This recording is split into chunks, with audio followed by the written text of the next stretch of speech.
Welcome everybody, I'm Dadhichi from astrology.com.au. It's the start of a new year, 2013.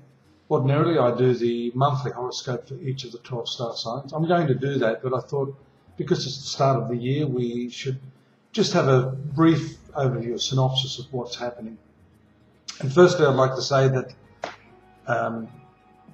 all of the fuss over the 21st of December Mayan prophecies was, as I said, a rather over-exaggeration by many people who really didn't know any better.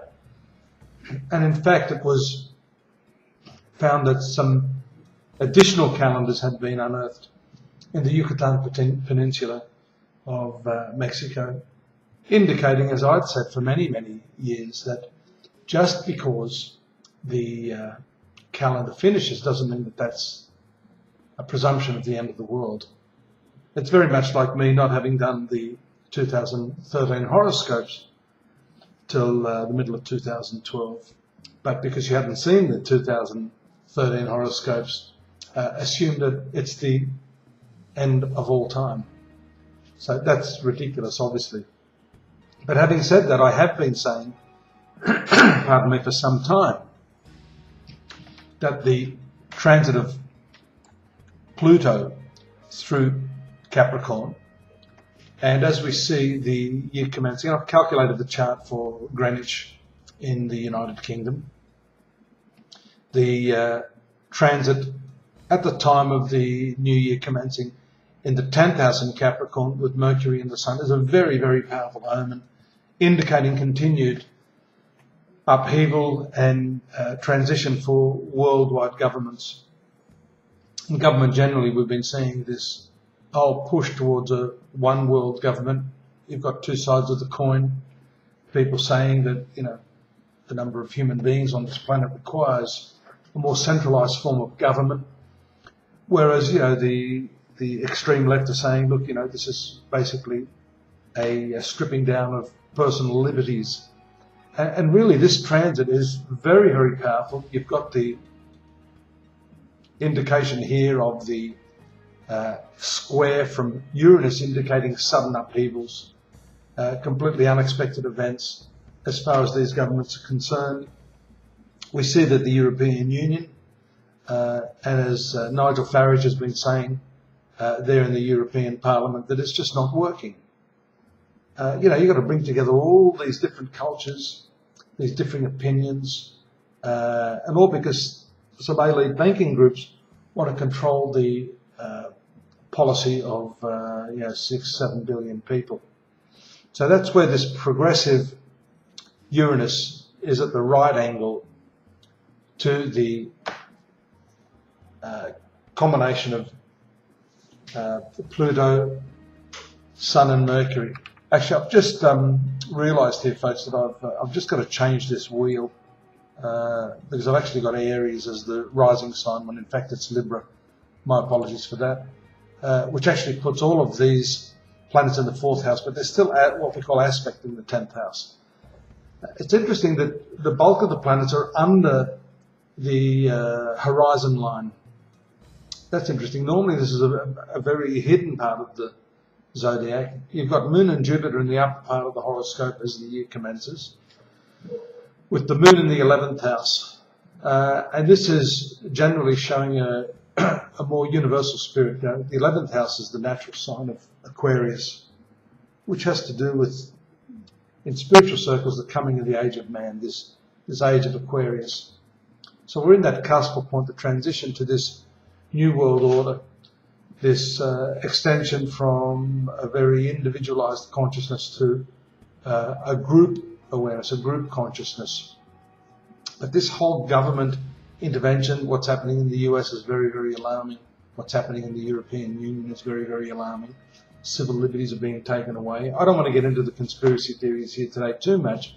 Suffice to say that I think the financial scenario that we're seeing is more what I was talking about throughout the past few years, this complete upheaval and regeneration of our value system, shown again by this very, very slow moving transit of Pluto And as a Vedic astrologer, we rarely use Pluto, but I must admit, even though some skeptics are saying, look, we've just proved that Pluto isn't, really a planet. You have to look at the evidence there just through looking at thousands of horoscopes and also going back through history to look at the way these planets, Pluto, a planet, have an impact on historical events. Yeah, there's some argument and evidence for that.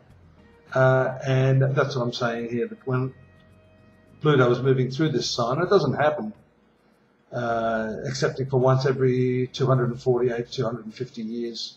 So we're able to go back through our historic records, through history, to look at what's happening to the world, to citizens of planet Earth. And we see a replication of those cycles. And I often do reads for people in that manner, looking at the recurrent cycles of, say, Jupiter every 12 years, Saturn every 29.5 years, Sun every 365 days. And this is how we come to the conclusions that we do through astrological assessment. It's exactly as science would say, observation, as being the first part of the process of scientific method. Then replicating that over thousands and thousands of horoscopes, over thousands of events to come to the conclusions. Now that's a global view of what's happening. On a more personal view, and we will get into each of the 12 signs separately, we can see that this cluster of planets in the lower part of the horoscope, the invisible part, beneath the horizon, this third, fourth, fifth house, we see Venus, Mercury, Pluto, Sun, Mars, either side of them, Saturn and Neptune, all indicating a focus on our own inner happiness. Unknown to many Western astrologers, this fourth sector, or the northern part of the horoscope, is considered to be the inner happiness, not just the mother, not just the home. But it is interesting that home is where the heart is. So I usually refer to that old adage when I'm talking about this fourth sector in the strict Vedic sense of being one's inner happiness, personal happiness. It also has to do with one's integrity, along with the ninth house of the horoscope. So if we look at this, we see there's a transformation on a personal level, not just a global level, as to what it is we're seeking as a form of happiness in 2013. And I think most of you will agree that, having more and more, having those comforts, having those things, not really constituting that deep, meaningful happiness that we all look for. That's why, in my travels, especially in India in 1990, 95, 99, I made a very obvious observation that, often the poorer the people were, the happier they were. Yet in the West here, I deal with a lot of very wealthy clients, successful people, ordinary people like us who don't really want for much, but they're miserable. So, that equation, having equals happiness, doesn't necessarily follow. That's obvious.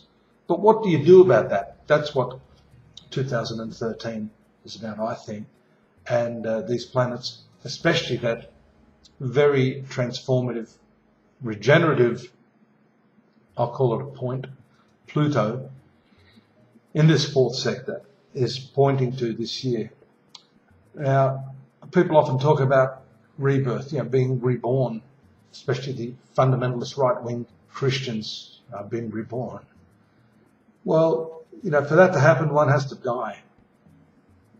And I say that. So this horoscope for 2013, each individual has to look at this process of self-death, the death of the ego, the death of the past, the death of what we hang on to, that conceptualized framework of what we think makes us happy, so that there's a regeneration, a renewal of the awareness, pointing us in the direction of what in fact is happiness.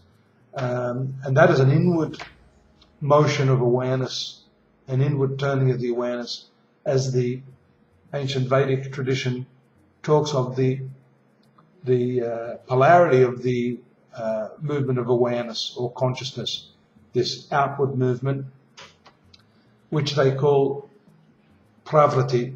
It's the movement into nature, the desire for things to fill this gap, this dissatisfaction that we have within ourselves, as opposed to nivritti, or the inward movement of awareness, which many of the spiritual traditions talk of as the awareness of awareness. And that really is the opposing view.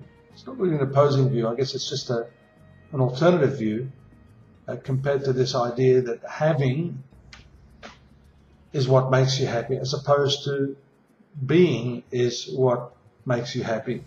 Or rather, not makes you, but beingness is happiness.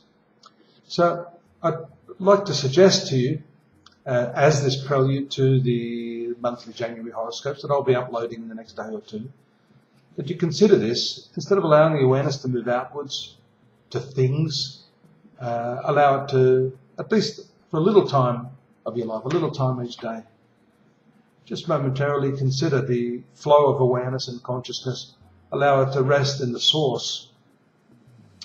And you'll be surprised that this sense of beingness, when it is complete, when it is fully attentive to itself, really does give rise to this inner sense of happiness, that fourth house happiness. Of course, the other sectors of the zodiac, such as the fifth sector, which Western astrologers call, the zone of entertainment, love affairs, this sort of creativity. In the Vedic construct of astrology is called Vikshasthana, Mantrasthana, or the zone of initiation, the sector of self-awareness, and also the mind, as opposed to the third house, which I would look at as the superficial mind. There as well we see the position of Venus in the coming 12 months in triangular aspect to the moon in the 11th house. These are all the distractions from this fourth house stuff that I'm talking about. This desire to swim on the surface of the mind rather than delving more deeply, which is what Mercury, Pluto and the Sun are asking you to do. And with Mars in this fifth house, this Mantrasthana, or the zone of spiritual initiation, to actively seek the source of one's awareness and one's beingness or consciousness. And this can work well for you because we have Jupiter in retrograde movement in the 9th house, which is our past karma. So this 5th house, which we call the initiatory house, is also the zone of future karma, what's going to happen, in favourable aspect to Jupiter, 9th house of past karma. Future karma, past karma. Actually, these again are two polarities of the same thing.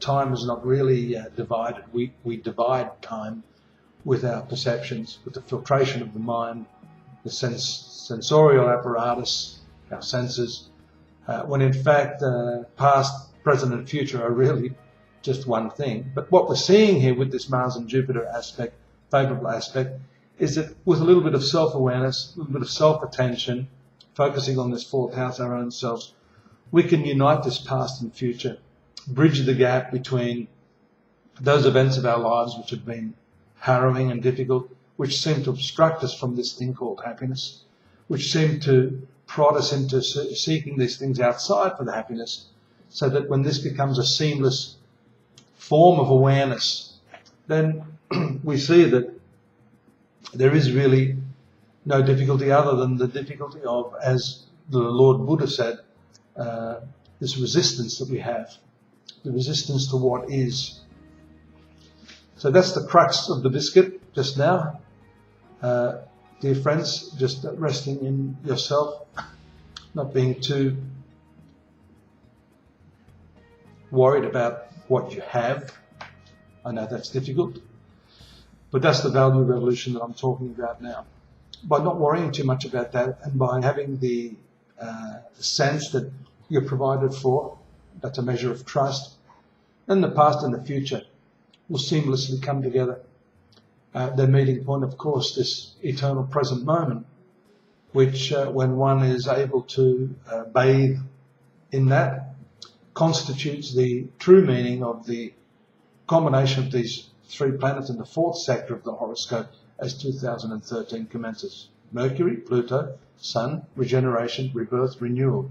Renewal into this new awareness that you're fulfilled in yourself. And of course that doesn't mean you're not going to strive hard to work for these things. But I do leave you with one of my favourite sayings, which is, he who dies with the most toys is nonetheless still dead. Take care. That's not a very nice note to finish on, but I think you get my point.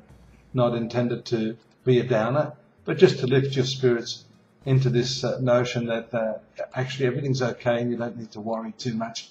And I look forward to seeing you here shortly for the individual 12 star signs, the monthly readings that I'm going to be doing. And of course, don't forget to join me at astrology.com.au. We're currently putting up more detailed yearly analysis and day by day the daily readings, which will give you a bit of an insight and hopefully inspiration to live your lives in the best way possible. Take care now. And again, Happy New Year for 2013 from me and all of us here at astrology.com.au. Take care.